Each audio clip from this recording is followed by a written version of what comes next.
Está no ar o nosso programa Espaço Cidadão, chegando em todo o Brasil e pelo mundo através da internet.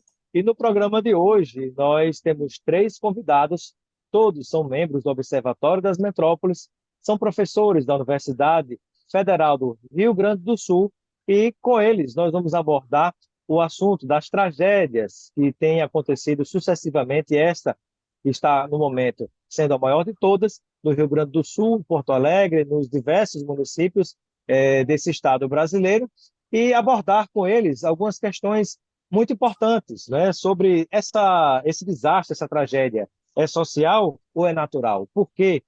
O que fazer diante da situação que nós estamos enfrentando agora? Como se pode utilizar instrumentos já existentes para minimizar esse tipo de situação e evitar tragédias futuras? E aquelas perguntas que vale a pena a gente fazer e refletir, né? Será que o ganho do dinheiro com o mau uso do solo, ele compensa as tragédias ambientais que a gente tem acompanhado, não só no Brasil, mas no mundo? E será que os mais pobres sofrem mais que os mais ricos? Isso é um mito ou isso é verdade? Tudo isso e muito mais aqui no Espaço Cidadão de hoje, com o professor Mário Laorgue, com o professor Luciano Fedose e também a professora Helenisa Campos. São todos do núcleo do Observatório das Metrópoles, lá no Rio Grande do Sul, e conosco vão falar também, são professores da Universidade Federal do Rio Grande do Sul, e conosco vão falar nesse momento tão difícil, né? Sobretudo no momento em que estamos às vésperas de mais um processo eleitoral. E essas temáticas urbanas, ambientais e sociais que estão juntas, que estão unidas, sem dúvida, serão alvo de discussões nas eleições 2024. E ainda existirão aqueles que terão a postura de negacionismo diante de tantos desastres que nós já temos observado no mundo inteiro.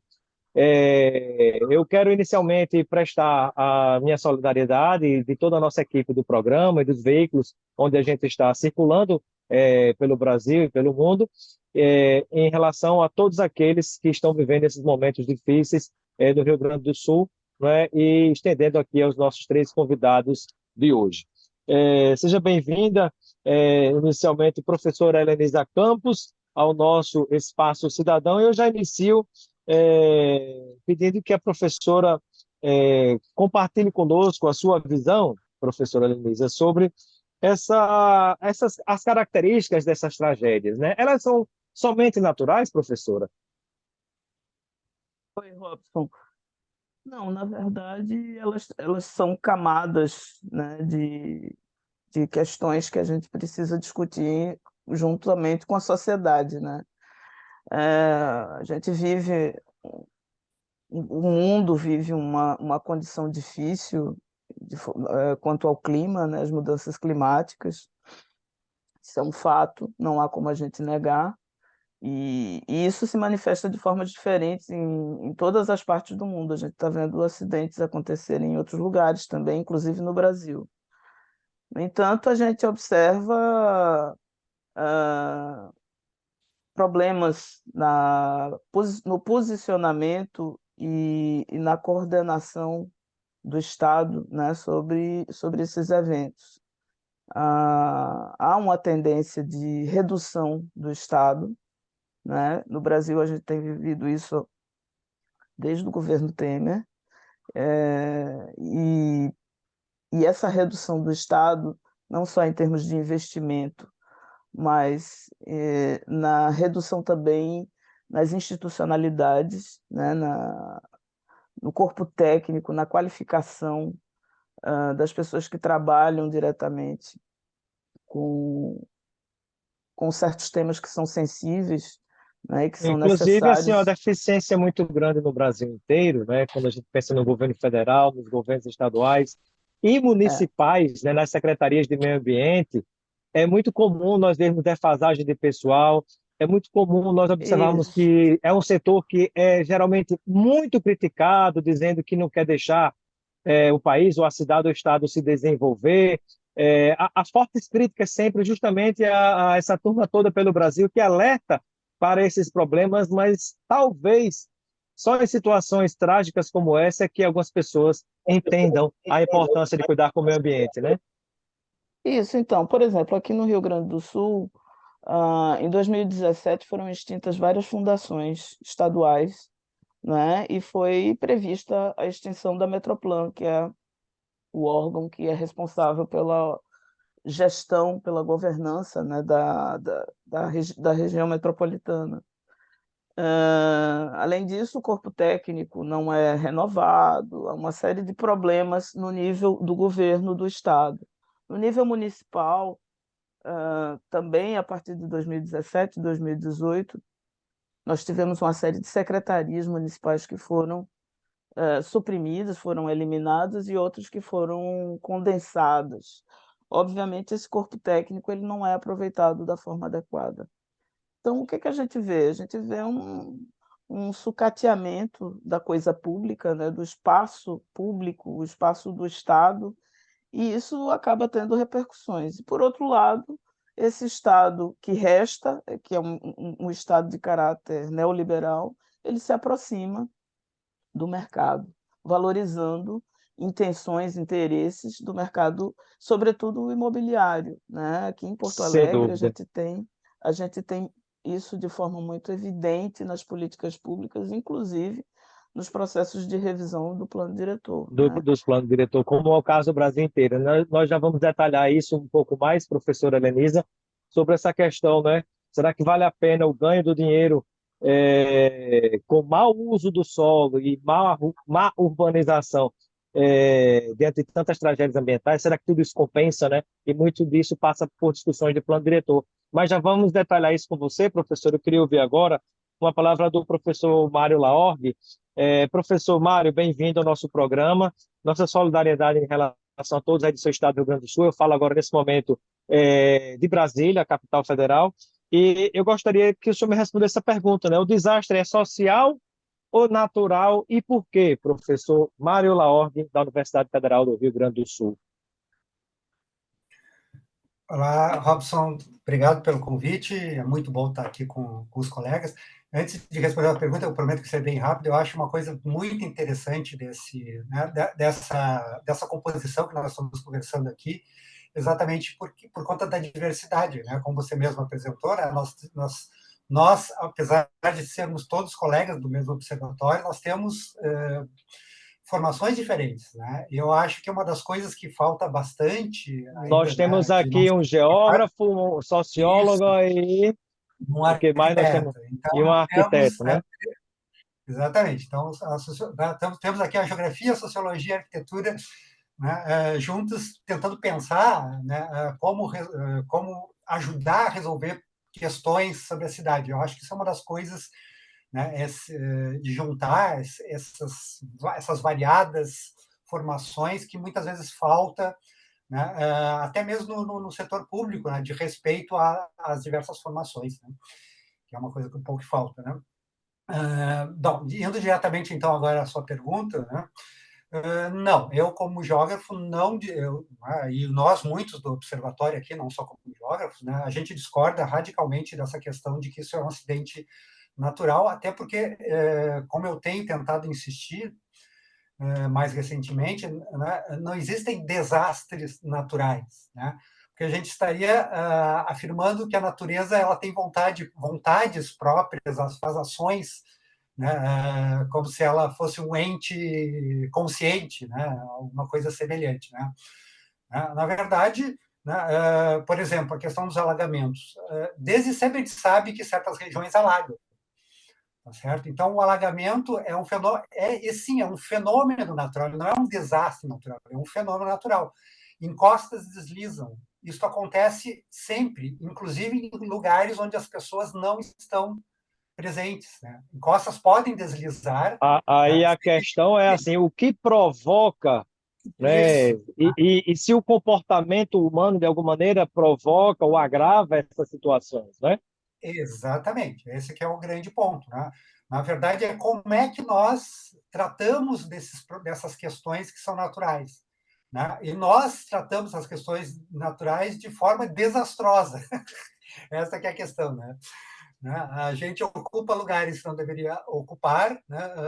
Sem, né? E que realmente não deveriam ocupar, tá? E mesmo lugares que nós poderíamos fazer, mitigar, né? E fazendo obras de engenharia, por exemplo, para mitigar, né, Diminuir os problemas, efeitos, né? diminuir de efeitos, a gente não faz isso de uma forma muito eficiente, infelizmente, né?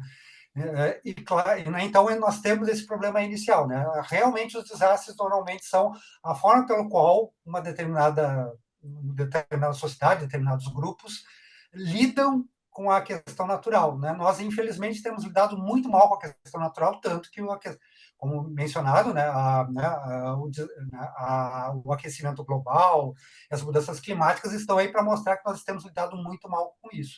Né? Então, acho que uma das coisas E, muito importantes, só para finalizar, né, eu sei que a gente não pode, realmente está na hora de a gente começar a pensar como é que nós vamos, daqui para frente, a lidar com esses problemas. Né? Eu acho que essa é uma das grandes isso. questões. E uma das coisas importantes do Observatório das Metrópoles, e até nesse ano, já nesse ano eleitoral, que vem sendo discutidas, é além de apontar, identificar os problemas, né, nas diversas regiões metropolitanas do Brasil e municípios brasileiros, é também tentar discutir e apontar caminhos, possíveis soluções para esses problemas, para que os políticos, né, das diversas instâncias, sobretudo com foco na municipalidade nesse ano de 2024, possam discutir isso nos processos eleitorais, né?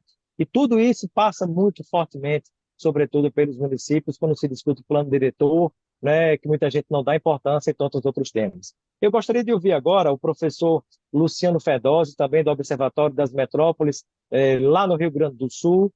Né, temos aqui a presença dele, que é também professor da Universidade Federal do Rio Grande do Sul.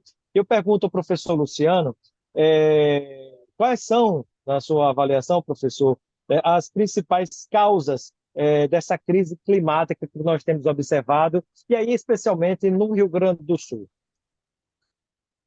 É uma questão muito relevante, porque a gente conhecendo as causas, né, é possível, digamos, focalizar a ação pública, enfim, dos governos, mas também de toda a sociedade, inevitavelmente a partir dessa condição de mudanças climáticas graves, né, que o planeta inteiro está passando, né?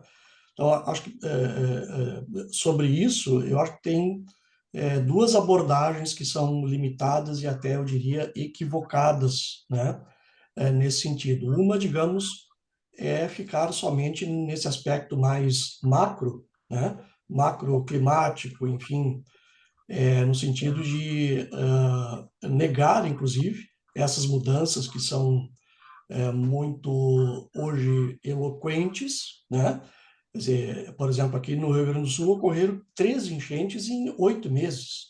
Quer dizer, em menos de um ano, ocorreram 3 eventos fortes, graves, intensos, culminando agora com essa, a mais grave de todas, né? E, esse, Como e, o e, terceiro e e evento. agora, ultimamente, com o espaço de aproximadamente uma semana, 10 dias de um para o outro, não é?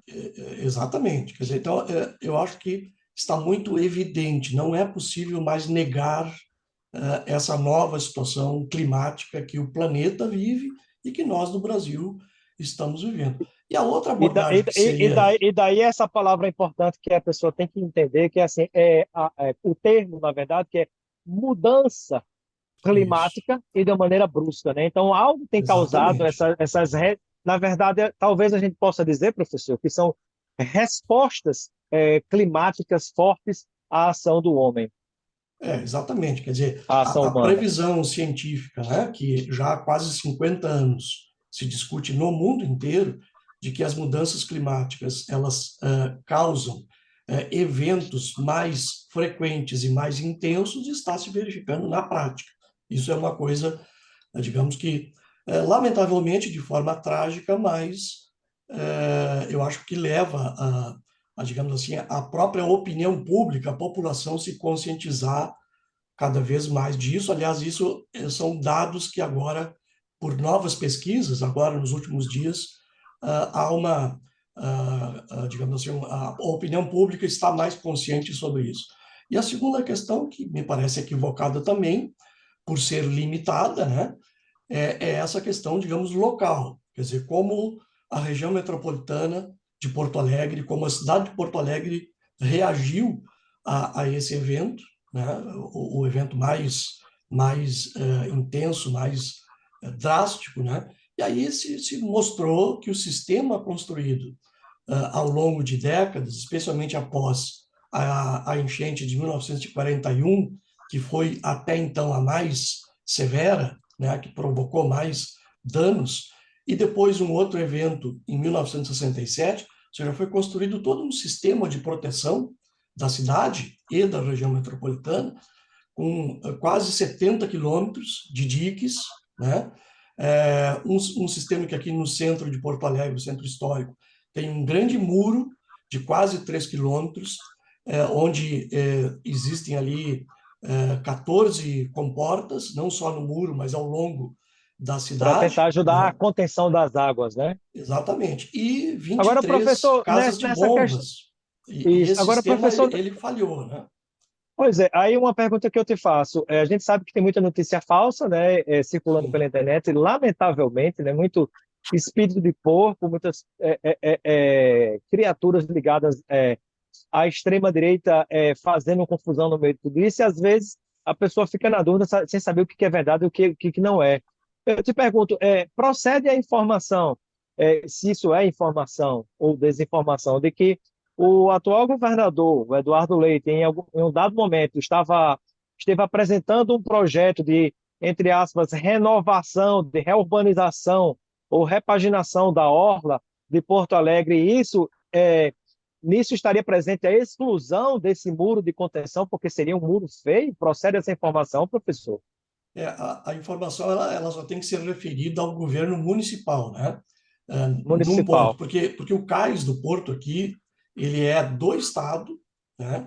Mas, obviamente, por ser dentro de Porto Alegre, ele também está sob jurisdição em parte da prefeitura. Então, a manutenção dessas 23 casas de bomba, das 14 comportas, né?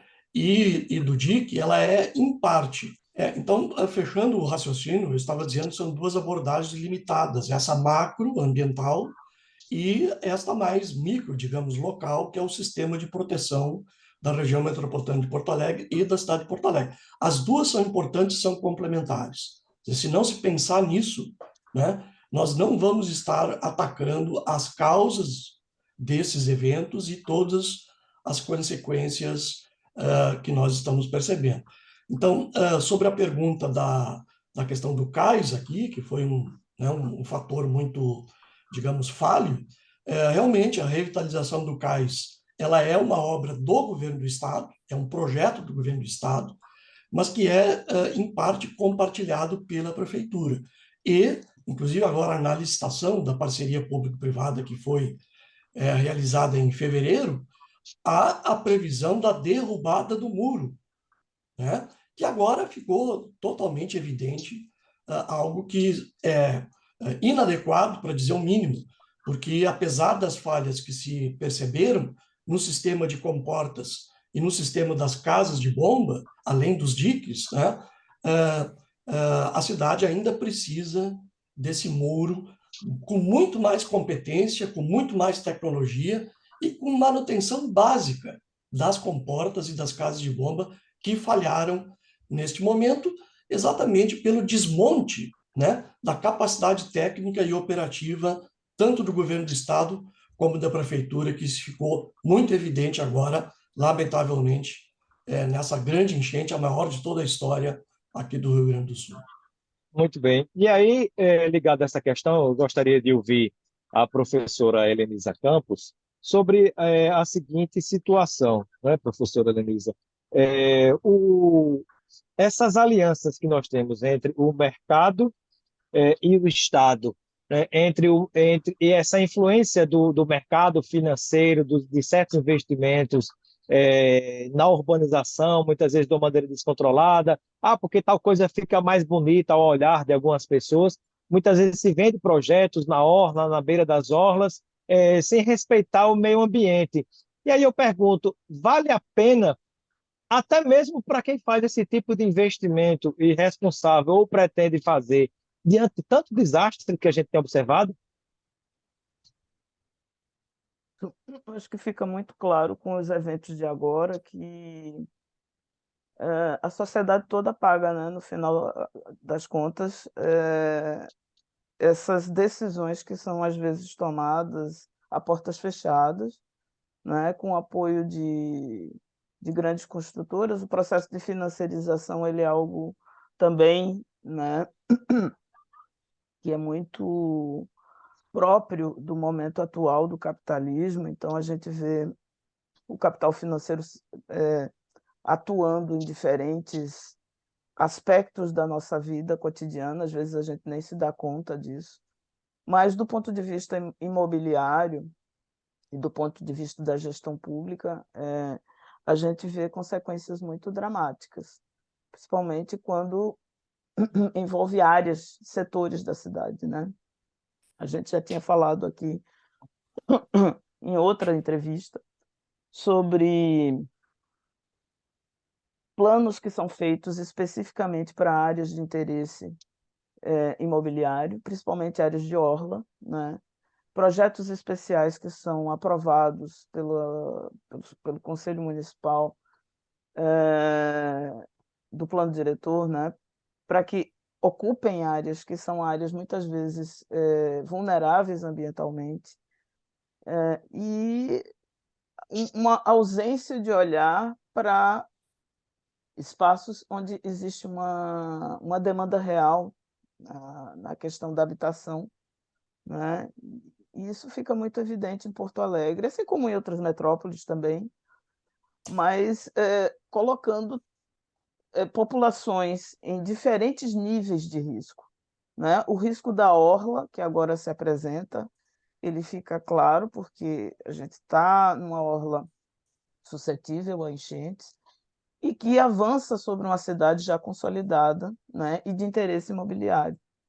Por outro lado, a gente tem uma outra vulnerabilidade que está um pouco mais afastada dessa orla, mas que ocupa uma faixa também de exclusão da cidade, né, de exclusão do acesso a redes viárias, a redes de infraestrutura. Então, os níveis de risco e de vulnerabilidade a que a gente vê a cidade suscetível, né? São muitos, são muitos. E é o que resta dessas coalizões que não dialogam com o conjunto da sociedade, que não estimulam, né, processos participativos e que negam políticas sociais, habitacionais, enfim, que deem conta de atuar de forma a pensar no conjunto da cidade como um todo, né?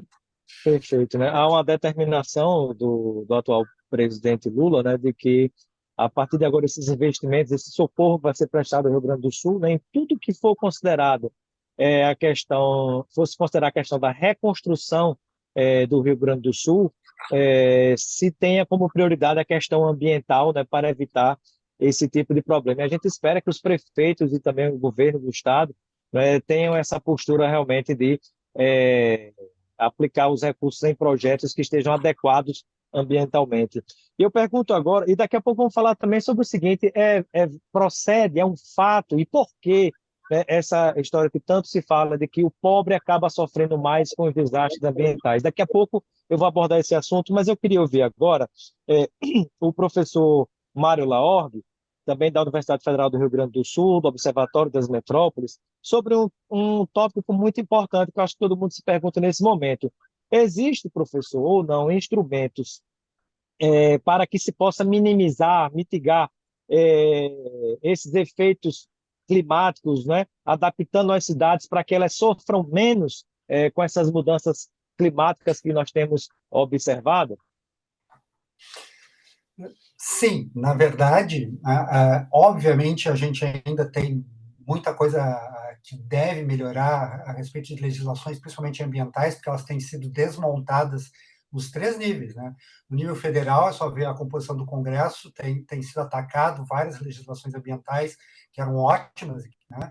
E que, né, em nível estadual e em nível Aliás, municipal. inclusive, me permita, professor, lembrar, né? a gente pode estar pagando o preço de passar a boiada, né? Como dizia Exatamente. o ministro do Meio Exatamente. Ambiente anterior, Ricardo Salles, não é que no que pôde e tentou e conseguiu em muitas situações, entre aspas, flexibilizar ou desmontar, desmantelar, destruir regulamentos, legislações, leis ambientais, né? E o governo anterior tinha uma postura muito clara, de aliança com garimpo, inclusive ilegal, de permitir desmatamento, de permitir tudo isso. E me desculpe a minha extensão aqui, professor, nessa colocação, mas acho que ela é importante, porque eu conversava com hoje ministra Marina Silva, uma entrevista anterior, né, ela falava, por exemplo, sobre rios aéreos, né, e dava uma explicação sobre, desmatou a Amazônia, tocou fogo lá na Amazônia, várias coisas, daqui a pouco chegou uma fumaça em São Paulo, não é? Como assim, né? Então, assim, nós estamos completamente interligados, não é? Quando você mexe de um lado do mundo, o outro lado responde também. Nós tivemos fumaça das queimadas da Amazônia chegando em São Paulo. Nós temos rios aéreos, né, onde na Amazônia ela absorve água, retém água, distribui água por vários lugares, né? Então, você quando desmata para o pasto, para várias coisas, você tem esse impacto, né? E hoje o Rio Grande do Sul me parece também sofrer um pouco disso, não é, professor? Sim, sem dúvida, né? Foi muito bem colocado, né? Essa conexão, né? O que acontece na Amazônia vai afetar o que acontece aqui vai afetar o que acontece em São Paulo, no Uruguai, né?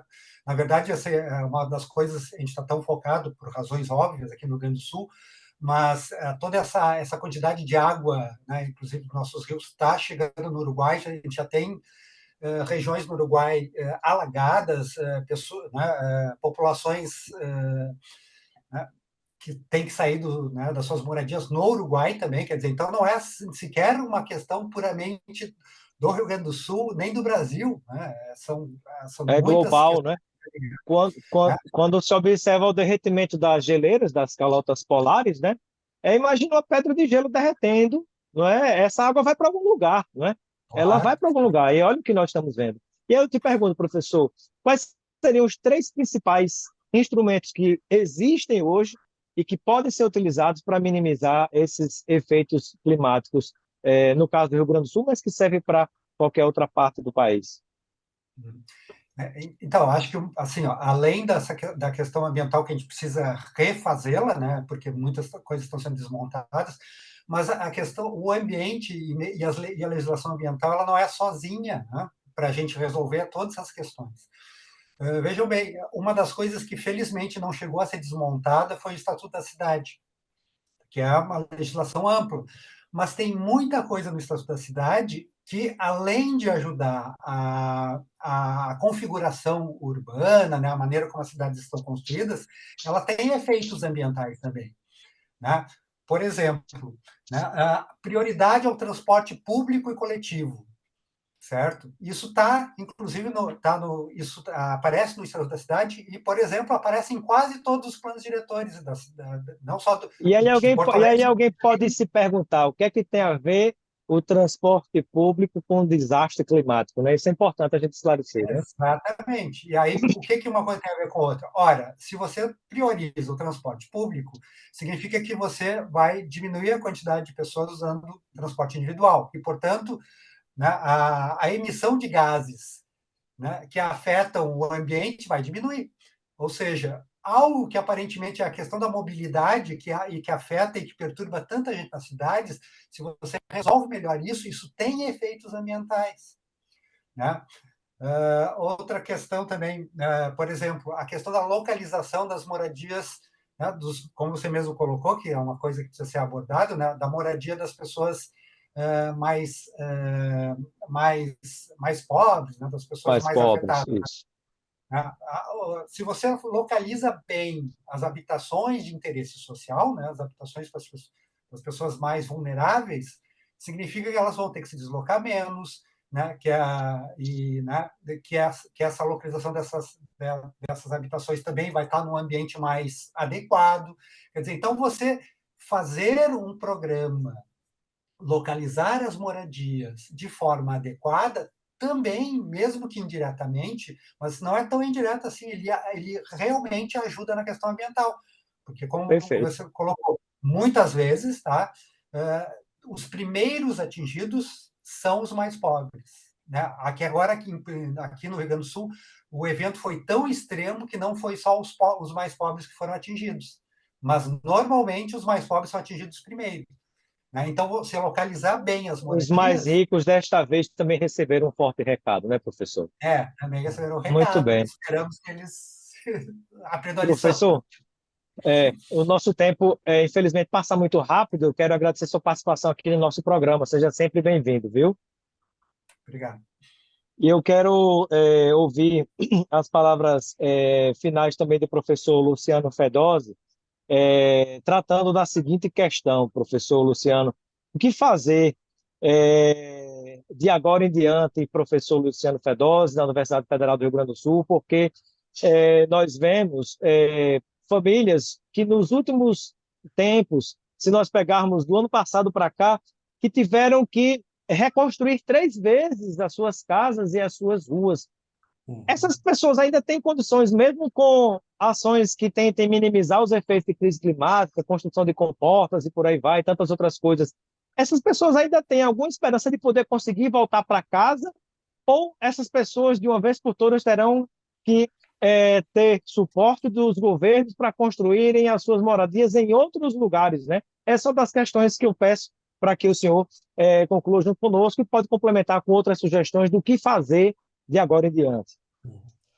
É uma questão chave, porque espera-se, né, que o legado deste evento tão trágico traga aprendizagens e também políticas, né, não só governamentais, eu acho que de toda a sociedade, inclusive do mercado privado, de como agir de agora em diante. Então, parece muito óbvio, digamos, que cidades, né, que foram muito atingidas, inclusive algumas aqui do Vale do Taquari, elas vão ter que se reconstruir, pensando, inclusive, em novos lugares, né, para alocar moradias, enfim, equipamentos, empresas e etc., né?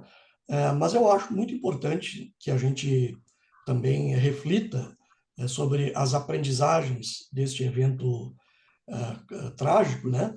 No sentido de que a sociedade em geral, né, seja também convocada, convidada para discutir quais as ações e os projetos que devem ser feitos de agora em diante na reconstrução e na proteção, digamos assim, para que os próximos eventos não sejam tão, digamos assim, destrutivos em todos os sentidos, né? Eu A vejo com muita participação, preocupação pelo que o senhor fala, a participação democrática é fundamental para que isso. se construa um projeto de urbanização mais consistente, mais consciente, né, diante de É tudo que a gente está fundamental vendo. isso porque, por exemplo, se a gente pegar aqui o governo do estado, o governador Eduardo Leite, ele alterou 480 questões do Código Ambiental que havia sido aprovado depois de 10 anos de discussões no estado, né?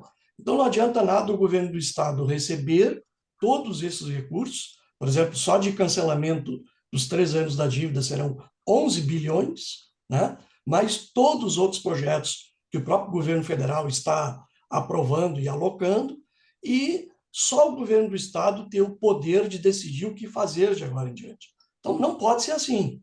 Quer dizer, nós precisamos ter a participação efetiva da sociedade civil, das universidades, dos movimentos sociais, enfim, de todos aqueles que se importam, né, com a vida aqui no Estado, para poder participarem efetivamente das definições sobre o que fazer de agora em diante aqui no Estado do Rio Grande do Sul.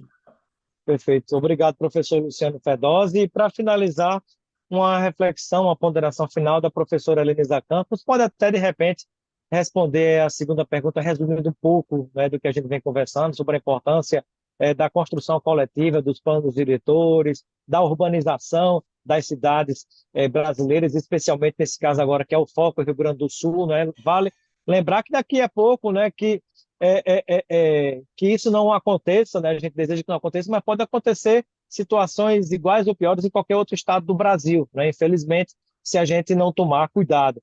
Então, professora Helenisa Campos, o lucro compensa a tragédia, professora Helenisa? Não, porque o lucro é de alguns poucos, muito poucos, e a tragédia é para todos, né? Ou pelo menos para grande parte da população que nem sabe que está em situação de risco, né? Eu acho que fica muito evidente, os colegas colocaram muito bem que ah, esses riscos eles acontecem em diferentes lugares da cidade, né? E principalmente para a população mais vulnerável.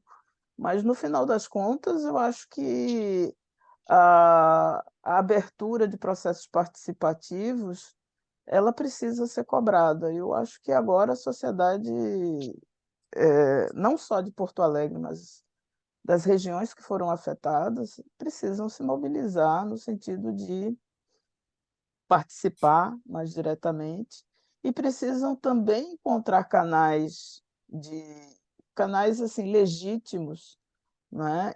E com abertura suficiente para que elas possam se manifestar, né? Porque não adianta também você ter espaços, alguns deles já existem, inclusive, por exemplo, o Conselho do Plano Diretor em Porto Alegre, mas o quanto esse conselho efetivamente é representativo de interesses das diversas condições de vida, né? E da E até que ponto diversidade. as discussões e decisões desses conselhos foram levadas a sério, né, e cumpridas, né?